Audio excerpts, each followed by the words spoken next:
Hello, everyone. I hope you all have been well and getting on as best we can and managing things as we all just move forward in these difficult times. So, for my little video for you guys today, I wanted to share with you this particular piece of artwork. It's a painting by Jean-Francois Millet. It was painted in the 1850s and it hangs in the Musée d'Orsay in Paris. It's called the Angelus, and it's well worth seeing in person. And I was inspired to share this particular painting with you because it's been staring me in the face for the past week as the cover art of this book. Now, in this time, I've tried to read a bit more, and so I find myself going back into the spiritual classics. And this is An Introduction to the Devout Life by St. Francis de Sales. And the book was written to kind of give guidelines and rules and to hold your hand as you seek to live a more devout life, seek to live a life that is more closely united to Christ. Today, we have an understanding of something called the universal call to holiness. That was something that was mentioned even in Vatican II. And that essentially means whether you're a salesman, a mechanic, a doctor, a plumber, a lawyer, if you are baptized, you are meant to live a holy life. Holiness can't just be this idea that we think only applies to monks or priests or cloistered religious sisters. Holiness is an obligation for the members of the church. We are all meant to live lives for Christ, to be saints. Now, this book is so good because it goes through our Catholic spirituality. It discusses the sacraments and the gifts of our faith that show us the way in which we can all grow toward holiness. Now, this video isn't a book report, I promise, nor is it a commentary on a piece of artwork, but I was struck by something as I was meditating upon the gospel this weekend.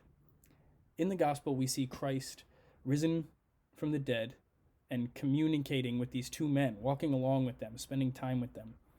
And in the gospel, it says that the men recognized it was Jesus in the breaking of the bread. Now, I think it's very easy to take that verse, take that section, and turn that into a very long talk about the Eucharist. But I find it interesting in these times that the faithful are precluded from coming to Mass. The faithful are precluded from coming to receive our Lord in the Eucharist. This is a strange time where Mass is only in private. And I feel like I have to clarify this. I've seen too many announcements in places throughout the country that say things like parishes have canceled Mass. Mass is not canceled. Priests everywhere throughout this country, in parishes, monasteries, and chapels, are celebrating the holy sacrifice of the Mass. And that's true here at St. Thomas More. And that's something we should take solace in. Our Lord is still being made present on all the altars of the world. That is something that COVID-19 cannot cancel. But that brings me to our painting here. We have a couple, a man and a woman who are working in their field. They've dropped their work, they've paused, the man removed his hat, and they're deep in prayer. What we see in the background is the church steeple. They've just heard the Angelus bells from their church, and they stop in their tracks to pray the Angelus. Now, actions like this were very common for many people throughout history, back when churches were at the center of town, and all of the community would hear the church bells and react to them during the day, whether it was calling them to Mass, announcing a funeral, or just marking the time of the day. The Angelus was announced at 6 a.m., 12 noon, and 6 p.m. Although everyone around was busy elsewhere, they were still connected spiritually to the goings-on of the parish. In some ways, we can relate to that now. Although we're not out working in the world, we still are separated a bit from the parish, specifically the Mass. For most people in town, I don't think the bells of St. Thomas More are a big part of their day, but we still maintain that community and that connection with our parish. Looking at that church steeple on the horizon of that painting, we know that beneath it is the tabernacle and the altar. In that church is the true presence of our Lord. In that church, there is a priest who is praying and offering sacrifices for these people. It's no different here at our parish.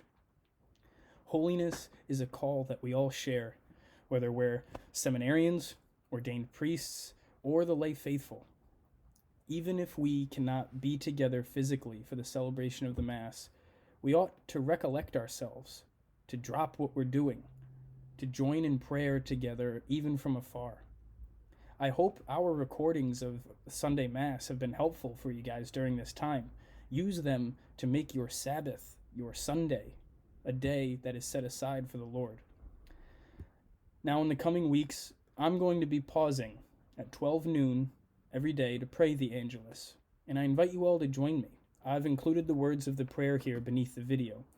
Now, we're all still together, but we are separated. Staying united in prayer, even in these times, is precisely what our Lord asks of us. Please stay well, and I hope to see you all again soon. God bless.